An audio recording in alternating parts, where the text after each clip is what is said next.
سری نگر کے شہر خاص میں نواکدل کے مقام پر ایک تاریخی اور مذہبی اہمیت کی جگہ واقع ہے جسے بلبل لنکر کے نام سے جانا جاتا ہے۔ بلبل لنکر میں حضرت بلبل شاہ کی خانقاہ اور مرقد موجود ہے۔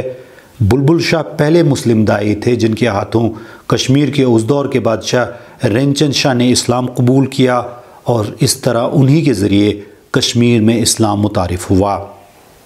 اس جگہ کا ایک تاریخی پس منظر ہے۔ بلبل شاہ کا اصل نام حضرت سید عبد الرحمن شرف الدین تھا اور وہ ترکستان سے اپنے پیر و مرشد کے حکم سے 725 ہجری میں کشمیر وارد ہوئے۔ اس وقت کشمیر پر راجہ سہدیو کی حکمرانی تھی جن کا دور اقتدار 1301 سے 1320 عیسوی تک تھا۔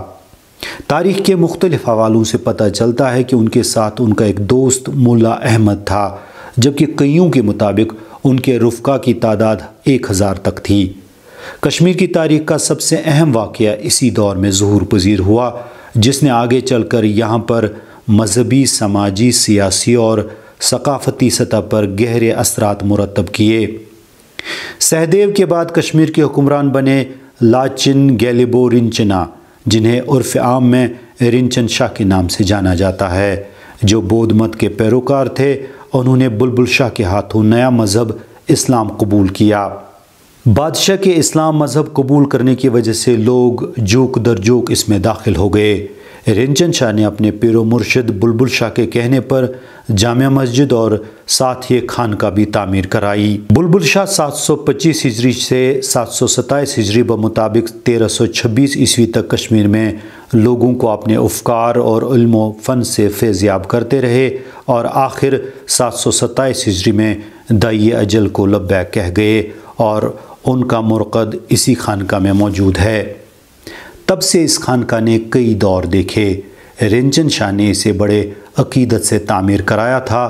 بعد کے مسلمان حکمرانوں نے بھی اس کی آبیاری کی، لیکن مغلوں، افغانوں، سکھوں اور ڈوگروں کے دور میں اس کی طرف کوئی توجہ نہیں دی گئی اور یہ خانقاہ غیروں کے ساتھ ساتھ اپنوں کی عدم توجہی کا شکار ہو گئی۔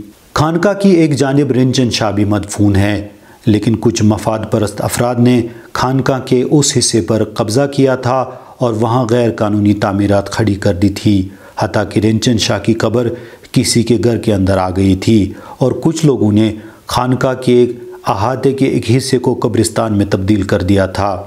تب 1947 میں ملک آزاد ہو گیا اور نئی جمہوری حکومت نے اس جانب توجہ دی اور 1955 میں حکومت نے بلبل شاہ کی خانقاہ کو نئے سرے سے تعمیر کرایا۔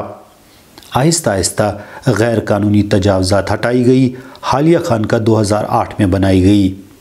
2011 میں ہائی کورٹ نے آرکیولوجیکل سروے آف انڈیا کو بلبل شاہ کی خانقاہ کو یادگار عمارات کے زمرے میں لانے کی بابت کہا تھا، لیکن خانقاہ کا تفصیلی معائنہ کرنے کے بعد ASI نے اسے یادگار عمارات کے زمرے میں لانے سے اس بنا پر معذرت کی کہ جو خانقاہ آج قائم ہے وہ 100 سال پرانی نہیں ہے، جو کسی بھی ڈھانچے کو قومی میراث قرار دینے کی اولین شرط ہوتی ہے۔ دوسرے لفظوں میں ہمارے پاس رنچن شاہ کی تعمیر کردہ خانقاہ کا کچھ بھی موجود نہیں ہے۔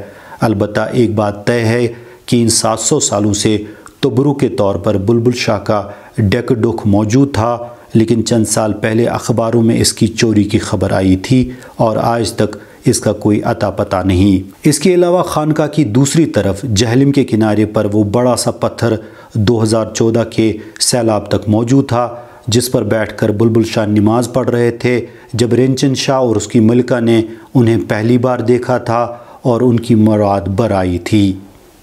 بلبل شاہ کی خانقاہ مذہبی، سیاسی اور ثقافتی اہمیت کی حامل ہے اور ہمارا قیمتی اثاثہ ہے، لیکن افسوس کی بات ہے کہ حکومت کے ساتھ ساتھ لوگوں نے بھی اس کی حفاظت اور اسے محفوظ کرنے کی طرف کوئی توجہ نہیں دی۔ یہ کشمیر کی سب سے تاریخی اہمیت کی حامل جگہوں میں سے ایک ہے۔ مورخوں کی مانیں تو اس طرح کی تاریخی عمارات کشمیر کی تاریخ میں ایک اہمیت کی حامل رہی ہے۔ انہیں محفوظ رکھنا اور انہیں اگلی نسل تک پہنچانا بہت ضروری ہے۔ بیورو رپورٹ، خبر اردو۔